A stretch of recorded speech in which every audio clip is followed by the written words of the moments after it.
I got some thoughts. As usual, I stay with thoughts. I think, wow, she has a brain. Um, I'll listen to Reverb as I periodically do. Shout out to Reverb Nation, Reverb Experiment. They speak about hot topics, and one of them, they're really like getting into mental health. And they were like talking about, I think one of the segments, I can't quote word for word, but she was, it's like three ladies that were talking about anxiety, and if you don't, it's the fact that you don't speak up about what you're going through. So it's like, how are people going to be able to help you if you don't speak about it, right? And I think that comes from two things: conditioning from your environment, and I can't say go all the way back of being raised, because some people have very supportive guardians growing up, right? And some people didn't. So I can't say that. But what I would say is there is Maslow's hierarchy of needs. One of those pillars, or I would say one of those foundations within that pyramid, is to feel a sense of safety.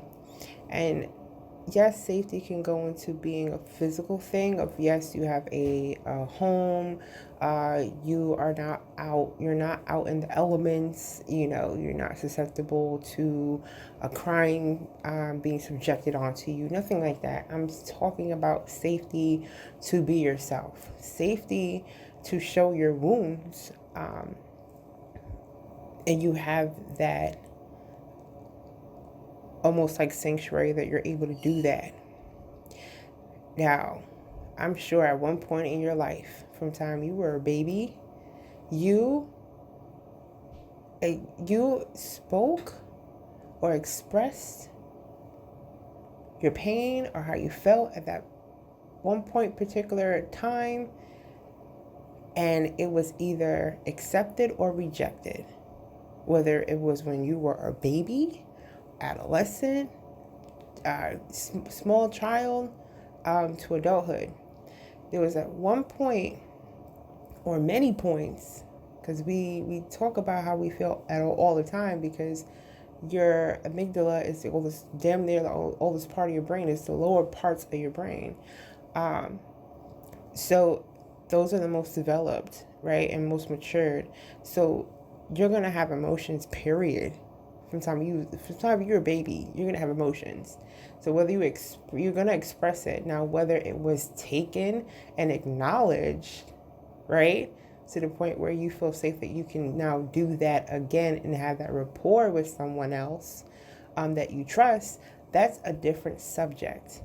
Now, I think it goes into degrees, because the brain is very complex, right? And yes, there are things where there is a disconnect, right? Where it's almost black and white, all good or all bad. I forgot the diagnosis. I think it's bipolar, or it's avoidant something disorder. But in any case, you say from your child, right?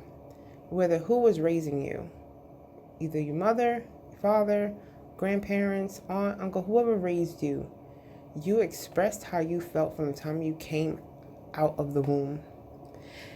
And whether that person picked up on that and gave the right response to make you feel safe enough, that was a notch in a long list of how safe you're going to feel when you get to your later stages of adulthood. Now, if your parents or guardians did what they're supposed to do with your emotional needs, right? And then now you're starting to become into a more social stage when it comes to being a child, right? Preschool, kindergarten, things of that nature, right? And of course, conflict happens because you're out in the world. Conflict will happen. People are not going to get along. You're being a child. You're probably not going to want to share, whatever the case may be. You're going to voice that negative impact, right? And whoever you speak to, whether it's a teacher, whether it's a daycare worker, whether it's the parent, again, you're talking to the person that actually inflicted that pain onto you. And I'm not talking about paying a person like did something horrific to you. I'm talking about just regular shit. It can be all of it, right? It can be like, oh, you sat on my coat and I really needed it. That person can either be like, I'm sorry, I didn't know, right? Or they can be like, shut up, leave me alone, and completely invalidate how you felt, right? Or not even acknowledge it at all. That's another mark within the many marks that you're going to receive on how well you're going to feel safe with speaking to someone about how you feel, or what is ailing you. And as you go and progress through life, nature versus nurture, all the things that happen within your environment, the people that you meet, school, college, work environment, family, whatever, how many negative, derogatory remarks that you have on your I'm doing my credit, but your credit report of safety, and how many check marks you get for on-time payments of safety is really going to mold how well you're susceptible to voicing out how you are. There are people that are very outspoken, say what was on their mind, right? Early, talkative child, right?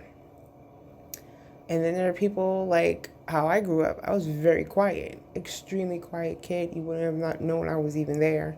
Very, very well behaved. Very, I was the kid that was just like, do you need the pencils to be organized?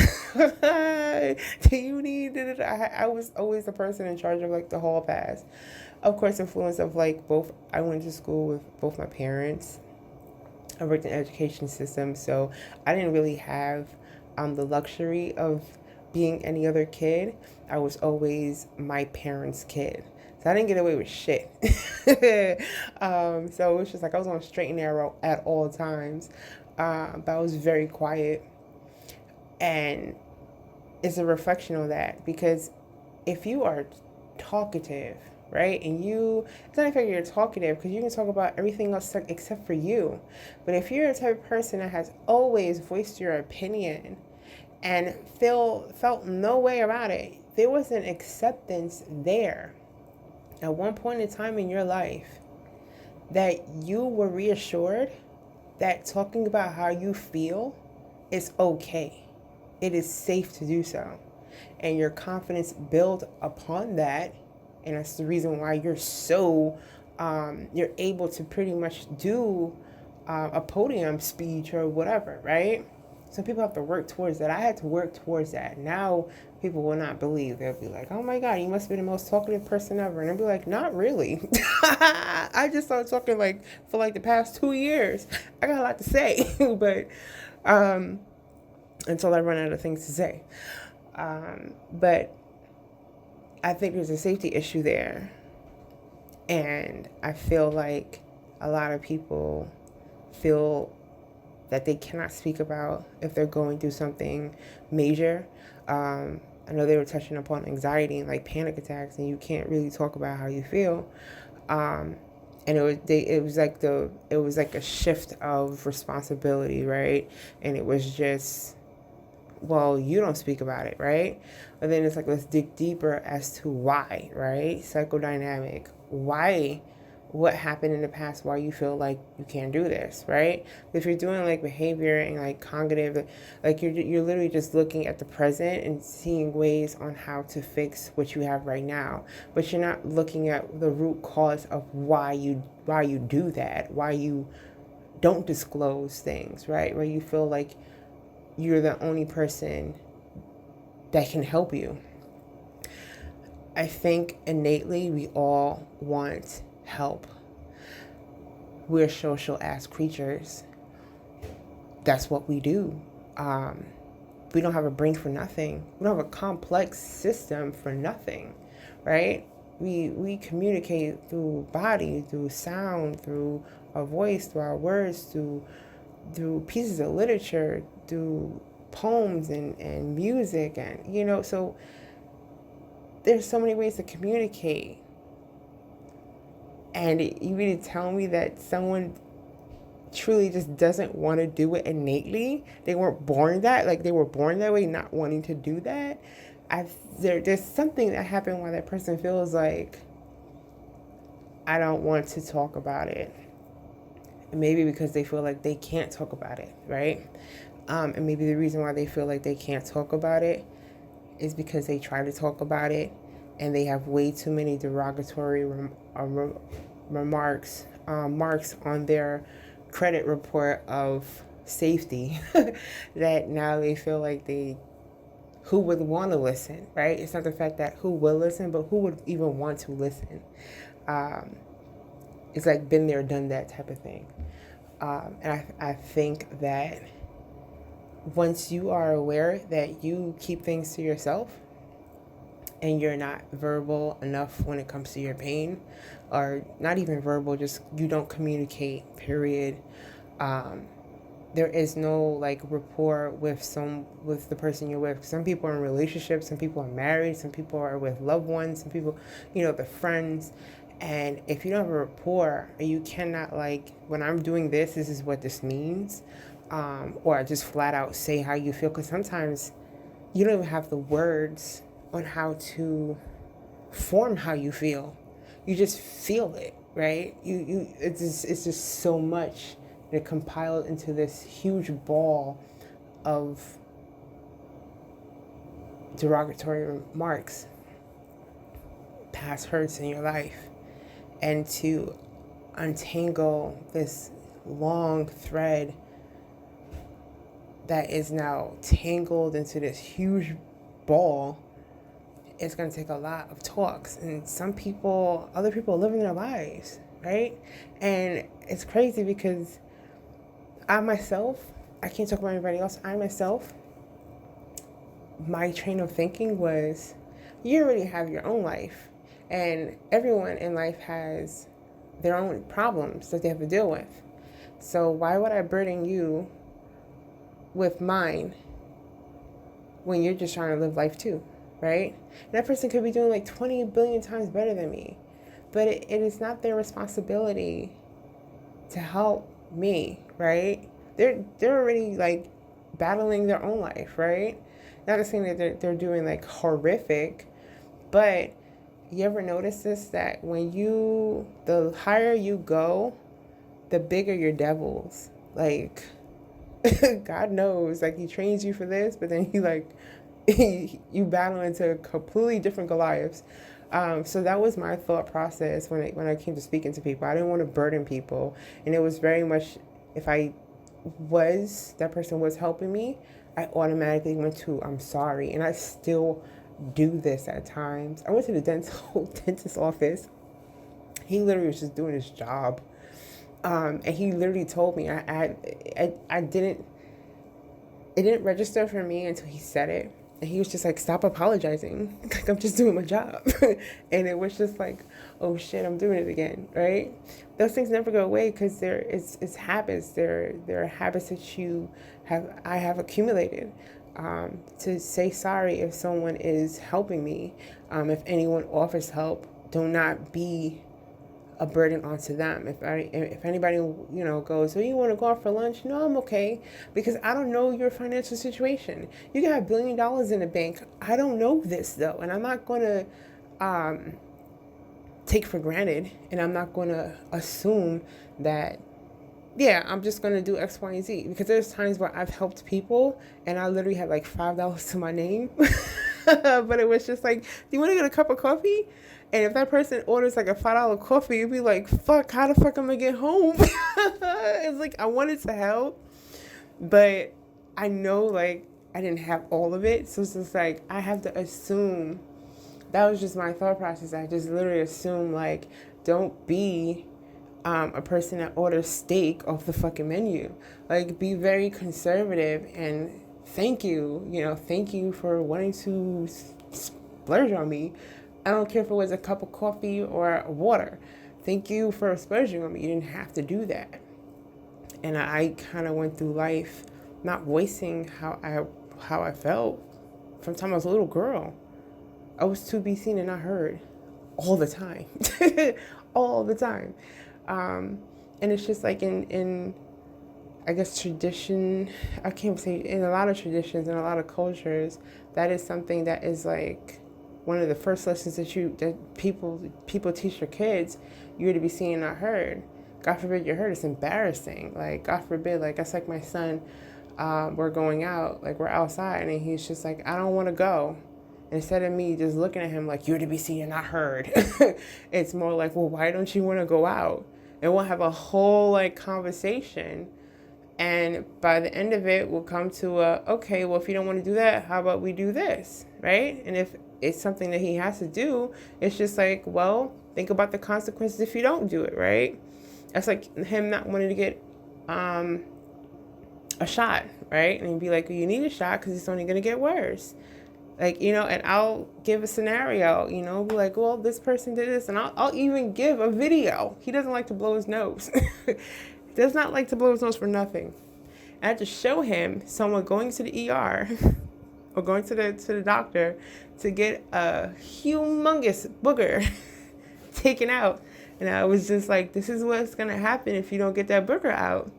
And now it's just like every time I reference it, he sits back. You can see the mind working.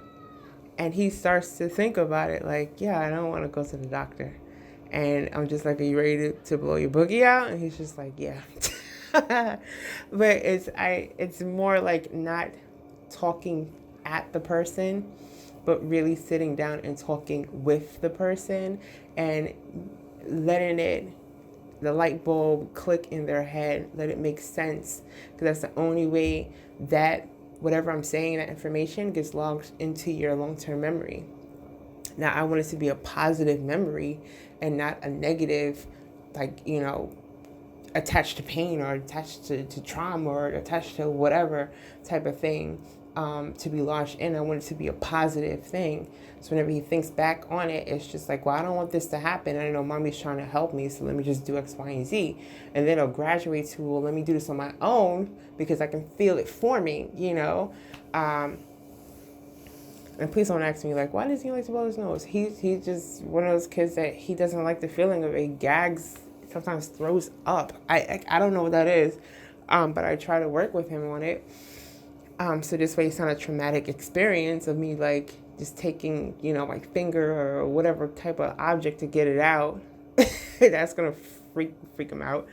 But I feel like the more positive outcomes that you have speaking with your child, speaking with your friends. It could be someone that is like your age.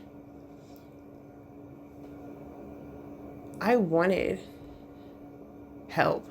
I wanted to say, I'm not doing okay.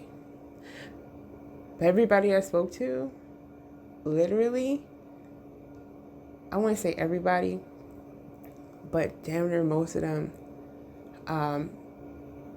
were dealing with stuff on their own, thought it was a laughable thing, or something to talk about behind my back. And it was like betrayal associated with me speaking out behind it. And then that kind of dwindles down to don't say nothing to nobody, don't talk about it. People hear this all the time. Don't talk about your business to people because you don't know who's repeating it back. Be careful who you speak your business out to. And it shouldn't really be like that.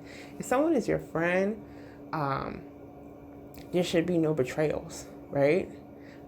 We all I understand Judases are necessary, but why would you want to be a Judas? Like, do you aspire to be a Judas?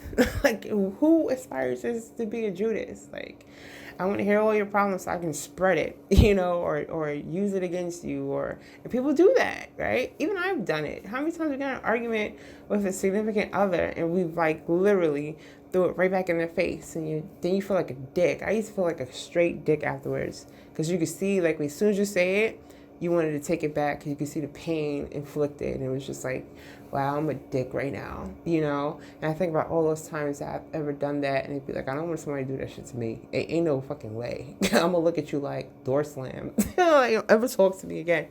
I forgive you, but I mean, I'm gonna talk to you. So it's just like thinking about it back then, it'd be like, yeah, let me make a very permanent mark in my head not to be that guy. But having that safety, I don't think people voicing how they feel, especially if they're going through something very major, I don't think that is a choice. I don't yeah, it is a choice, but then it stems from something deeper.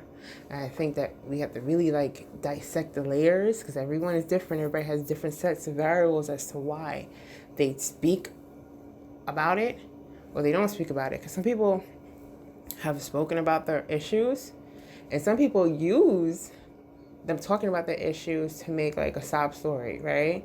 Everything is like, oh my God, and this, and like everybody they have a problem with. Everybody they have a problem with. Nothing is ever their fault. They can never have accountability over anything. Everything is, I didn't do nothing and they did everything, right? And it makes you wonder, and I can see why some people may not want to hear everybody's problem, because there is also a little bit of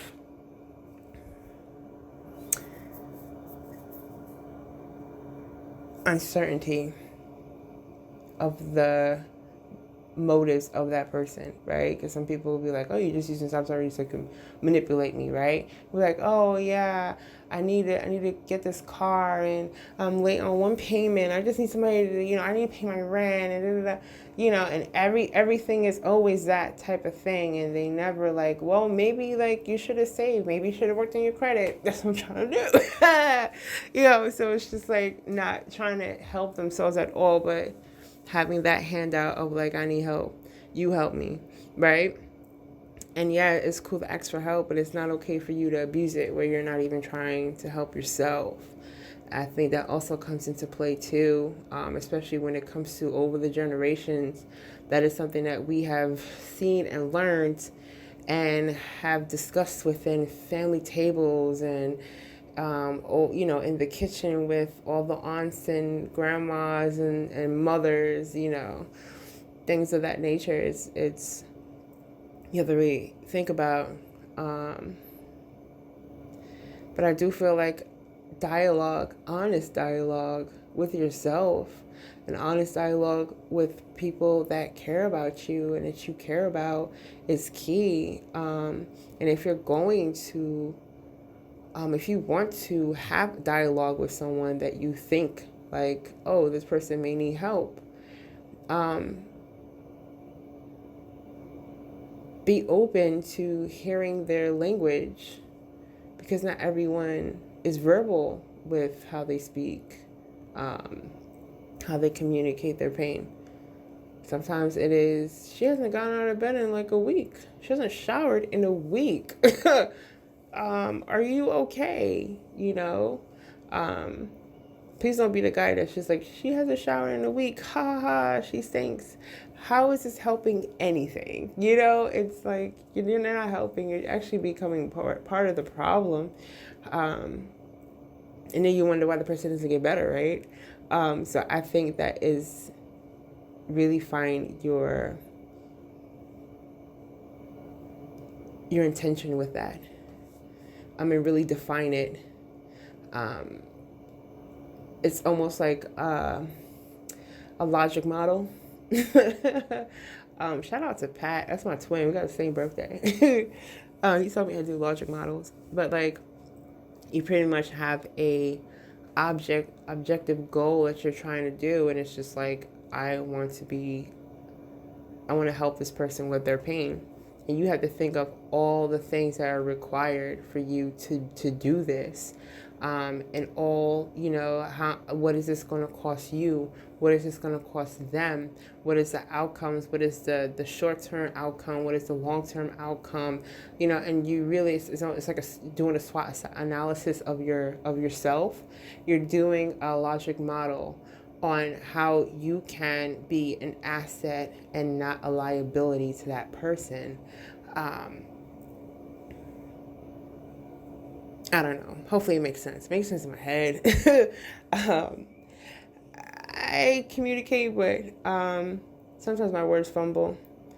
And I need to get back in my thesaurus game because I was having the words. But anyway, we're getting there. I got to fix certain things first. Certain things take top priority. And God is really like, it's like complete darkness, but then there's like specks of light that go from here to here to here. And it's just like, okay. But I'm transitioning, and it's a beautiful thing holding his hand. And I'm holding it tight because it's sometimes like, oh my God, I can't take this no more. This is like damn near like the Ring of Fire birthing season. Like, what the hell? But we're almost there. I don't know what comes next. Probably like a whole nother birthing season. Knowing God, it'd be like, surprise, bitch. It'd be like, you got 50,000 more steps to do. And it'd be like, really? But I'm grateful for it all, because not for nothing, I'm way further than I was when I first started. To ask me to do what I'm doing now, 2 years ago, there's no fucking way. Ain't no fucking way I would have been able to focus on that shit. No way. So, I don't know. God's really, really like the fine molding at this point. Promises do come true. But anyway, I say all this in love. Shout out to Reverbation again, Reverb Experiment, because they really speak on these topics, and like I agree with a lot of stuff. And it was a nonprofit in California. They deal with mental health in the youth, and I know they have medical backgrounds. I don't know how much medical background it is, but it doesn't matter. People think that when you start a nonprofit, a person has to have like every fucking degree and every prestigious thing in the whole wide world. The only thing you have to do with a nonprofit is to fucking care. Do you care? And if you care enough, you'll be fine. And it's the reason why people keep going when they could go, right? Especially when you have the financial means to do it. Man, I'm rooting for y'all. Please show me how y'all did y'all shit, because I don't have the degree. But we can hire. But in any case, it's one of those type of things where and on top of that, like as a black woman seeing other black women, it'd be like, yo, shout out to y'all. Yo, y'all are killing it in Cali. Like, it's just like, maybe one day we can collaborate. I don't know, But yeah, pioneers that you have something burning within inside you. Mental health will never go away. Advocating for it will never go away from me. I'll be my dying breath talking about mental health. Like, are you okay? Whether I'm talking about the problems, the stigmas, or or breakthroughs and this and that, my life, I'm gonna keep talking. I don't really give a shit. Like, cause being silent for so long, you finally have a window just to be like, it's not even just a window. You just realize, like, you can talk, You have all these thoughts in your head. And I don't have a script. I'm sitting on the toilet in the bathroom with my phone. I have nothing to read. I'm just literally just going off of what the fuck is in my head. Sometimes, like, even my theories are, like, all over the damn place. But I don't know. Hopefully somebody, like, be like, okay, I get it. I understand. And it's not just, like, it's probably conjugable bullshit. I don't know. Maybe I hit on some things, too. I don't know. I hope that my story means something. It meant something to someone, or it made sense to someone, or it hit home for something, and something in a positive way. not something where people hear the story and it's something to talk about over the coffee table, right? It's more like something that you can reflect on and be like, I'm not trying to teach you anything. I'm literally trying to tell you that this can happen to somebody's life, and it can be very common. I look very normal outside. You would not know, and you didn't know for years. No one knew until I actually hit the rock bottom and just wasn't taking care of myself. I don't know how people can fake that. You can't fake being stink. like that person had a choice to wake up and be like, yeah, I'm just gonna be sad. Like, it doesn't work like that. I don't know. God bless her, yo. God bless her. I hope she really finds her way, because that's wild. You can't slander people, man. You slander somebody in their medical records. You slander someone in their whole medical stuff. It's just like, and I got, you gotta walk around with paperwork and shit like that. Be like, here, bro. I got my shit together. Because it's just like, you it's sad that you even have to do that. But it took an incredible amount of fucking courage to talk about this.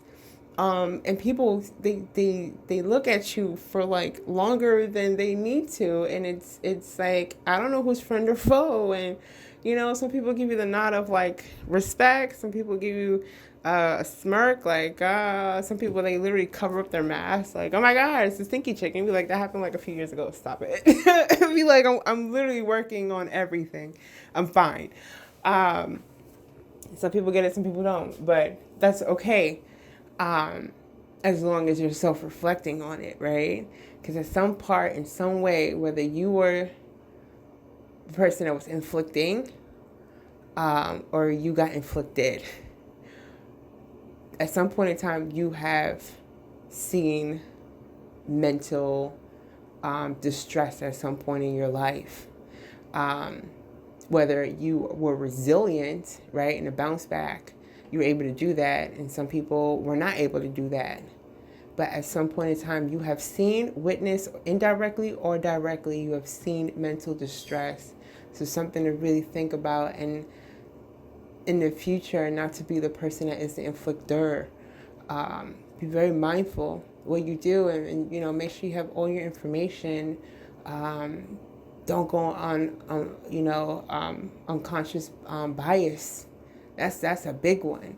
Implicit bias, period. Don't be mindful, because you don't know everyone's story. You don't know the exact truth until God reveals it, and then it's just like, oh shit, and you don't want to be that guy or that woman that judged and said all this type of shit and done all this type of shit, and then come later to find out that it was just like, damn, that was unnecessary.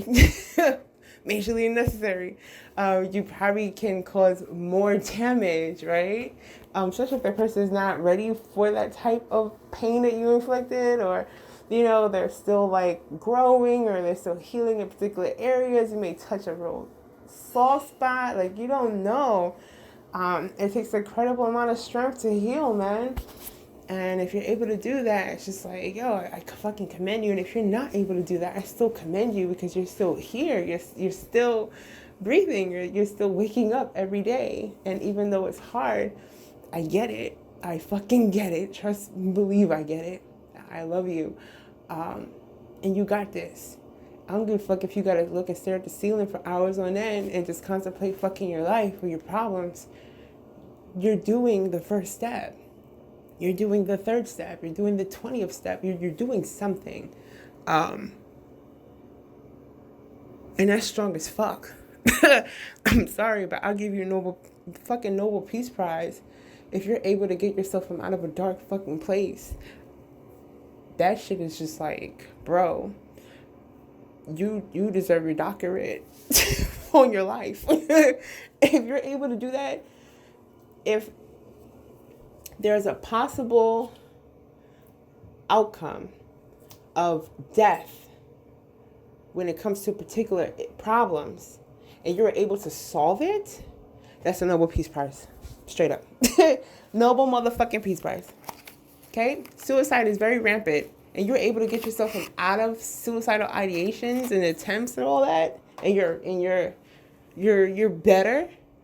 I give you a Nobel fucking Peace Prize. I'm giving you Latoya's Nobel fucking Peace Prize. It may not be worth shit, but it's worth shit in my goddamn book, okay? Because I love you.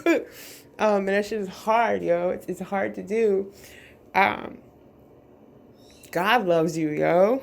Because I'm human. I'm going to be flawed. I'm going to say some dumb shit, most likely, because I'm a human.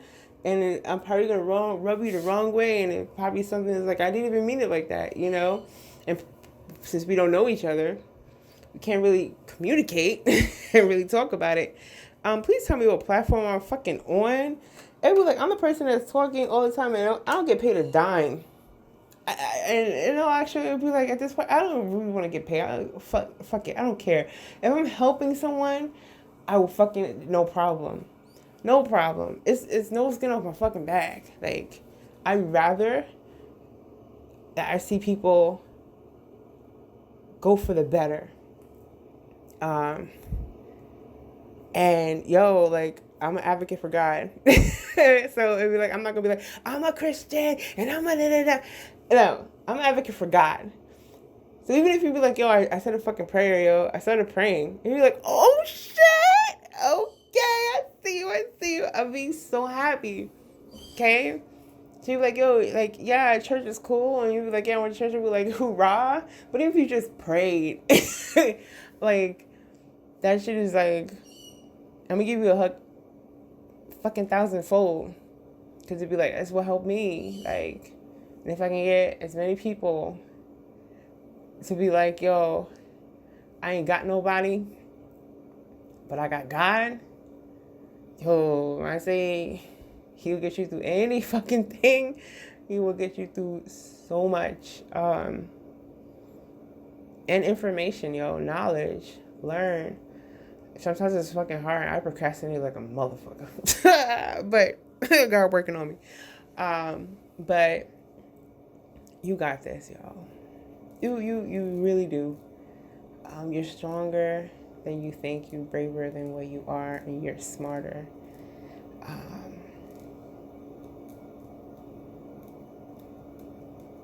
You got it.